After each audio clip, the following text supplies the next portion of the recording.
Adapun kompetensi dasar yang akan kita pelajari dalam materi ini adalah yang pertama, memahami konsep kewargaan digital. Yang kedua, merumuskan etika kewargaan digital. Untuk indikator pencapaian kompetensinya yaitu yang pertama, mendiskusikan konsep kewargaan digital. Yang kedua, memberi contoh hal-hal yang termasuk dalam konsep kewargaan digital. Yang ketiga, mengintegrasikan etika kewargaan digital dengan kehidupan bersosial di dunia digital. Untuk tujuan pembelajarannya sendiri ada 5 poin. Yang pertama, melalui diskusi dan menggali informasi, peserta didik dapat mendiskusikan konsep kewargaan digital dengan baik dan benar. Yang kedua, melalui diskusi dan menggali informasi, peserta didik dapat menjelaskan apa itu konsep kewargaan digital dengan santun. Yang ketiga, melalui diskusi dan menggali informasi, peserta didik dapat memberi contoh hal-hal yang termasuk dalam konsep kewargaan digital dengan bertanggung jawab.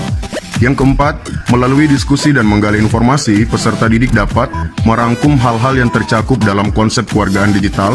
Dan yang terakhir, disediakan peralatan komputer dan perangkat lunak, peserta didik dapat mengintegrasikan etika kewargaan digital dengan kehidupan bersosial di dunia digital dengan bijaksana. Kita masuk pada uraian materi. Poin yang pertama, kewargaan digital.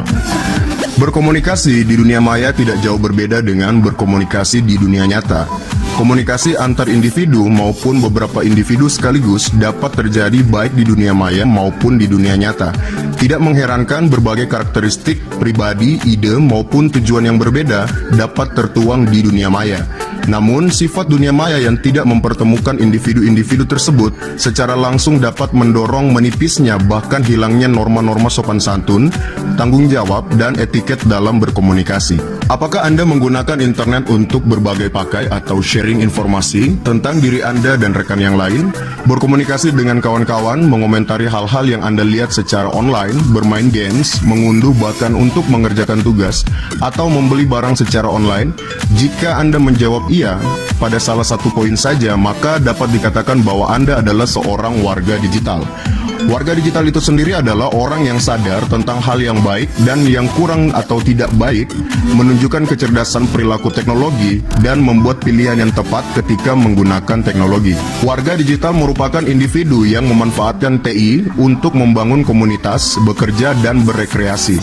Warga digital secara umum telah memiliki pengetahuan dan kemampuan mengoperasikan TI untuk berkomunikasi maupun mengekspresikan sebuah ide atau gagasan. Contohnya, bermain Facebook, menulis blog, mencari informasi di forum, dan lain-lain sebagainya. Sama halnya dengan warga dunia nyata, semua warga digital memiliki kewajiban untuk menjaga etiket dan norma, serta memiliki rasa tanggung jawab dalam berperilaku di dunia maya. Mengapa kewargaan digital itu penting? Jika Anda ingin memperoleh yang terbaik dalam menggunakan internet dan menjaga keamanan serta kesehatan Anda dan rekan-rekan Anda, gunakan bahan-bahan berikut ini untuk mempelajari bagaimana menjadi warga digital yang positif.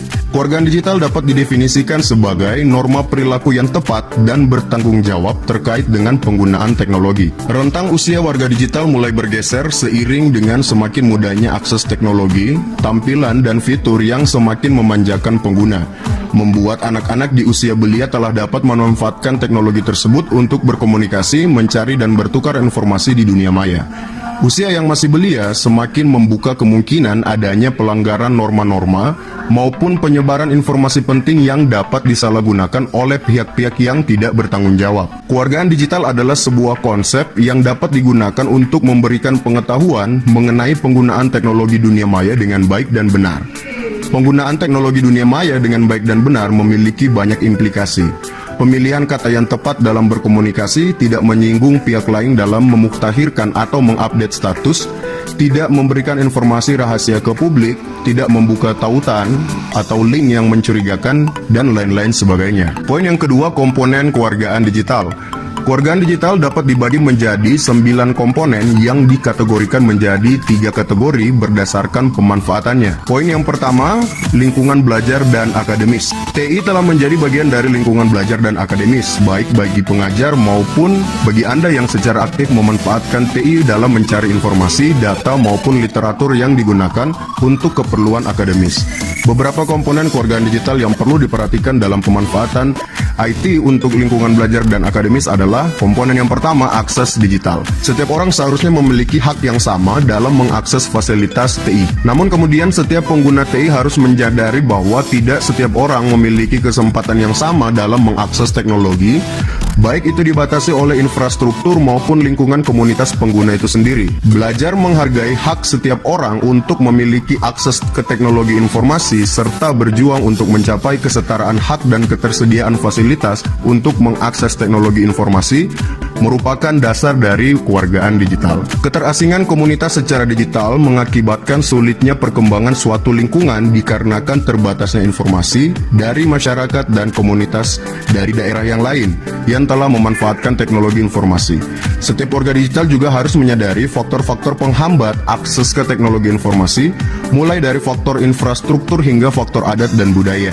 Seiring berkembangnya teknologi, akses digital juga semakin mudah diperoleh, sehingga tantangan terbesar selanjutnya adalah pembiasaan terhadap pemanfaatan teknologi itu sendiri. Komponen yang kedua adalah komunikasi digital. Dalam lingkungan belajar, akademis, maupun lingkungan kerja dan masyarakat umum nantinya, komunikasi merupakan kewajiban yang harus dilakukan setiap orang untuk dapat bertukar informasi dan ide. Komunikasi dapat dilakukan secara satu arah, dua arah, antar pribadi maupun komunikasi dalam sebuah forum. Perkembangan teknologi digital telah mengubah seseorang dalam berkomunikasi. Berbagai bentuk komunikasi digital yang tersedia seperti email, SMS, chatting, forum, dan berbagai bentuk lainnya memungkinkan setiap individu untuk terus dapat terhubung dengan individu lainnya. Setiap warga digital diharapkan dapat mengetahui berbagai jenis komunikasi menggunakan media digital. Warga digital juga diharapkan dapat mengetahui kelebihan dan kekurangan dari setiap jenis komunikasi tersebut, sehingga dapat memilih penggunaan komunikasi yang tepat sesuai dengan kebutuhan. Komponen yang ketiga adalah literasi digital. Dunia pendidikan telah mencoba untuk mengintegrasikan teknologi digital ke dalam proses belajar mengajar, sehingga Anda mampu menggunakan teknologi digital untuk mencari dan bertukar informasi. Namun pada kenyataannya teknologi yang digunakan dalam dunia kerja sedikit berbeda dengan yang digunakan di sekolah. Berbagai bidang pekerjaan seringkali memerlukan informasi yang aktual dan bermanfaat. Pekerja dituntut untuk memiliki kemampuan untuk mencari dan memproses data secara kompleks dalam waktu yang singkat. Sementara itu, ketergantungan Anda pada pengajar belum seirama dengan tuntutan dunia kerja. Literasi digital merupakan proses belajar mengajar mengenai teknologi dan pemanfaatan teknologi itu sendiri. Pelajar dan pengajar diharapkan dapat belajar apa saja, kapan saja, dan dari mana saja. Saat teknologi baru muncul, maka para pelajar dan pengajar diharapkan dapat beradaptasi secara cepat dan tidak terpaku pada satu jenis teknologi. Kategori yang kedua adalah lingkungan sekolah dan tingkah laku. Dengan komponen yang keempat adalah hak digital. Sama halnya dengan perlindungan hak asasi di dunia nyata, para warga digital juga memiliki perlindungan hak di dunia digital. Setiap warga digital memiliki hak atas privasi, kebebasan berbicara, dan lain-lain sebagainya. Hak tersebut haruslah dipahami oleh setiap warga digital. Dengan adanya hak tersebut, maka setiap warga digital juga memiliki kewajiban yang harus dipenuhi. Setiap warga digital harus ikut membantu dalam pemanfaatan teknologi secara benar, mengikuti tata krama yang berlaku, baik yang tersirat maupun yang tersurat. Contoh nyatanya adalah tidak melakukan pembajakan konten, tidak menyebarkan informasi palsu, dan tidak memancing emosi pengguna teknologi informasi lainnya. Komponen yang kelima adalah etiket digital. Seringkali pengguna teknologi digital tidak peduli dengan etiket penggunaan teknologi, tetapi langsung menggunakan produk tanpa mengetahui aturan serta tata krama penggunaannya. Atau sudah mengetahui tetapi menganggap etiket digital tidak terlalu penting untuk diperhatikan.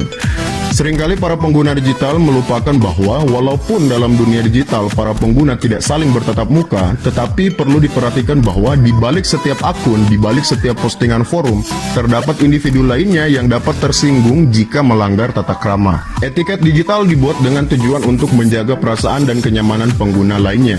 Namun peraturan saja tidak cukup. Seringkali para pengguna tidak mengetahui aturan tersebut ataupun malas membaca peraturan. Kita juga harus mengajarkan setiap pengguna teknologi digital untuk bertanggung jawab dalam pemanfaatan teknologi itu sendiri. Komponen yang keenam, keamanan digital.